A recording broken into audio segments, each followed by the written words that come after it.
সাম্প্রতিক বছরগুলোতে ভারতের ইসলাম বিদ্বেষী ভাবমূর্তি প্রকট হয়ে উঠছে।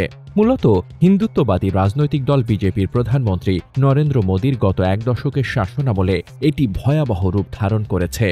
এই সময়ের মধ্যে কেবল ধর্মীয় কারণে ভারতে ব্যাপক কোণঠাসা হয়ে পড়েছে সংখ্যালঘু মুসলিম জনগোষ্ঠী। এটি কেবল ভারতের অভ্যন্তরীণ সমস্যা নয়, দক্ষিণ এশিয়ার প্রতিবেশী মুসলিম দেশগুলো তাদের এমন আচরণের শিকার। সাম্প্রদায়িক রাজনীতির কারণে বাংলাদেশ, পাকিস্তান, মালদ্বীপ সহ অন্যান্যদের সাথেও বর্তমানে তিক্ত সম্পর্ক ভারতের। আঞ্চলিক রাজনীতির বাইরে আন্তর্জাতিক পর্যায়েও ছড়িয়ে পড়েছে ভারতের এই ইসলাম বিদ্বেষ। তাদের বিরুদ্ধে গাজা যুদ্ধে গণহত্যাকারী ইসরায়েলকে অস্ত্র ও গোলাবারুদ সরবরাহেরও অভিযোগ উঠেছে। 2014 সালে নরেন্দ্র মোদীর নেতৃত্বে নতুন করে ভারতের ক্ষমতায় বসে হিন্দুত্ববাদী বিজেপি। এরপর থেকেই অভ্যন্তরীণ, আঞ্চলিক ও আন্তর্জাতিক পরিসরে ইসলাম বিদ্বেষী একটি অবস্থান নিতে শুরু করে দেশটি। যতই দিন গড়াচ্ছে এর ভয়াবহতা আরও বাড়ছে।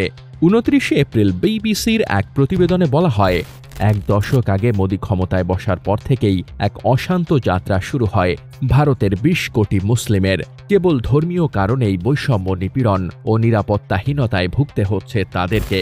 গোরক্ষার নামে মুসলিম জনগোষ্ঠীর অনেককে পিটিয়ে মারার অভিযোগ আছে হিন্দুত্ববাদীদের বিরুদ্ধে।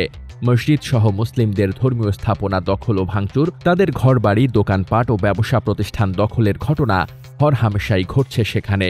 এমনকি সামাজিক মাধ্যমে মুসলিম নারীদের নিলামে তুলে উপহাস করারও অভিযোগ আছে হিন্দুত্ববাদীদের বিরুদ্ধে। বিবিসির প্রতিবেদনে বলা হয়, উগ্র ডানপন্থী বিভিন্ন গোষ্ঠীর তত্ত্বাবধানে ইসলাম বিদ্বেষ ছড়ানোর ক্ষেত্রে মূলধারার অনেক গণমাধ্যমও দায়ী। মুসলিমদের জিহাদি বলে জঙ্গি হিসেবে উপস্থাপনের চেষ্টা চালায় তারা। 2024 সালের 26 ফেব্রুয়ারি রয়টার্সের এক প্রতিবেদনে বলা হয়, দিন দিন ভারতে মুসলিম বিদ্বেষ ও মুসলিমদের বিরুদ্ধে সহিংসতা উদ্বেগজনক হারে বাড়ছে। 2023 সালের প্রথম 6 মাসের তুলনায় পরবর্তী 6 মাসে দেশটিতে মুসলিম বিদ্বেষ 62% বেড়েছে বলে জানায় তারা। মোদী সরকারের ইসলাম বিদ্বেষী অবস্থানের একটি নজির হিসেবে 2019 সালে মুসলিম অধ্যুষিত কাশ্মীরের বিশেষ মর্যাদা রদ ও ওই অঞ্চলকে কয়েক ভাগে ভাগ করে ফেলার বিষয়টিকে সামনে আনেন অনেক রাজনৈতিক বিশ্লেষক। বর্তমানে কার্যত একটি অবরুদ্ধ অঞ্চল হিসেবে টিকে আছে কাশ্মীর। কাশ্মীরের একটি অংশ আছে পাকিস্তানের নিয়ন্ত্রণে। সেটি নিয়ে পাকিস্তানের সঙ্গে চিরবৈরী অবস্থান ভারতের। কাশ্মীরের ওই অংশকেও নিজেদের বলে দাবি করে তারা। এই বিভেদের জেরে সম্প্রতি পাকিস্তানের সাথে ভয়াবহ এক যুদ্ধেও জড়ায় তারা। শুধু কাশ্মীর নয়, ধর্মীয় বিভেদের দোহাই দিয়ে দেশভাগের পর থেকেই পাকিস্তানের সঙ্গে ভারতের সাপে নেউলে সম্পর্ক। এটিকে সাম্প্রদায়িক বিদ্বেষ, সহিংসতা ও দাঙ্গা উস্কে দেওয়ার কাজে লাগায় হিন্দুত্ববাদীরা। কেবল পাকিস্তান নয়, মুসলিম সংখ্যাগুরু প্রতিবেশী বাংলাদেশের ক্ষেত্রেও একই কৌশল অবলম্বন করে সাম্প্রদায়িক সহিংসতা উস্কে দেওয়ার চেষ্টা চালায় ভারতের উগ্র ডানপন্থীরা। মোদী সরকারের হিন্দুত্ববাদী ও আধিপত্যবাদী এই একপেশে আচরণের কারণেই বাংলাদেশের সঙ্গে তাদের সম্পর্ক বর্তমানে গুরুতর ঝুঁকির মধ্যে পড়েছে। দিল্লির অবস্থানকে বাংলাদেশের মানুষ তাদের আশা আকাঙ্ক্ষার পরিপন্থী বলে মনে করছে। বিশেষ করে জুলাই গণঅভ্যুত্থানের পর থেকে এই বাস্তবতা ক্রমশ জটিল হচ্ছে। এছাড়া সম্প্রতি কেবল মুসলিম বলে আসাম সহ সীমান্তবর্তী বিভিন্ন অঞ্চল থেকে নিজ দেশের নাগরিকদের অনুপ্রবেশকারী অভিযুক্ত করে বাংলাদেশে পুশিন করছে ভারত। ভারতের বিরুদ্ধে আধিপত্যবাদী এই আচরণের অভিযোগ মুসলিম সংখ্যাগুরু আরেক প্রতিবেশী দেশ মালদ্বীপেরও। এই কারণেই ভারত হটাওয়ের মতো অবস্থান নিতে বাধ্য হয়েছেন মালদ্বীপের প্রেসিডেন্ট মোহাম্মদ মুইজ্জু। ভারত বিরোধী প্রচারণা চালিয়েই প্রেসিডেন্ট নির্বাচিত হন মুইজ্জু।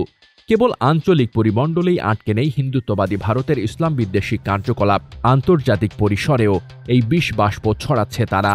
ভারতের বিরুদ্ধে গাজায় চলমান গণহত্যার পক্ষে অবস্থান নিয়ে ইহুদিবাদী ইসরায়েলকে অস্ত্র সরবরাহের গুরুতর অভিযোগ উঠেছে।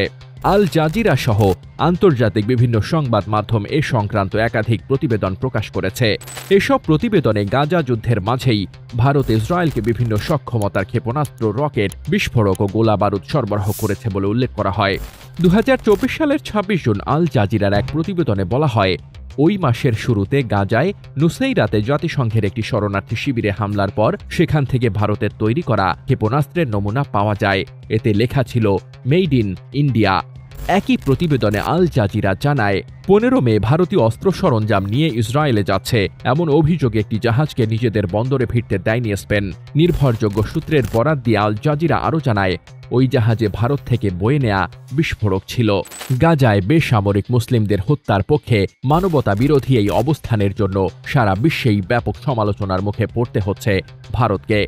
ভারতের সাধারণ নাগরিকদের বড় অংশই এমন অবস্থানের বিপক্ষে থাকলেও হিন্দুত্ববাদীরা ক্ষমতা ধরে রাখার কৌশল হিসেবেই মুসলিমদের বিরুদ্ধে সাম্প্রদায়িক ও কট্টর অবস্থান ধরে রেখেছে। অন্যদিকে হিন্দুত্ববাদীদের মুসলিম বিদ্বেষী এই অবস্থানের ঘোর সমালোচনা করছেন সমাজতাত্ত্বিক, মানবাধিকার কর্মী ও রাজনৈতিক বিশ্লেষকরা। বহু ধর্ম, জাতি, মত ও পথের বৈচিত্র্যময় ভারতের জন্য এই ধরনের অবস্থানকে আত্মঘাতী বলছেন তারা। এটি ভারতের স্বার্থেই বড় আকারে আঘাত হানছে বলে সতর্কতা জানানো হচ্ছে। কূটনীতিকরা বলছেন, এমন অবস্থানের কারণেই প্রতিবেশী দেশগুলোতে ভারতের গ্রহণযোগ্যতা কমে গিয়ে ভারত বিদ্বেষের জন্ম হচ্ছে। এভাবে চলতে থাকলে দেশটি ক্রমশ একা হয়ে পড়বে। আঞ্চলিক ও আন্তর্জাতিক পরাশক্তি হিসেবে উত্থানের প্রশ্নে ভারতের যে উচ্চাকাঙ্ক্ষা, তাও মুখ থুবড়ে পড়বে।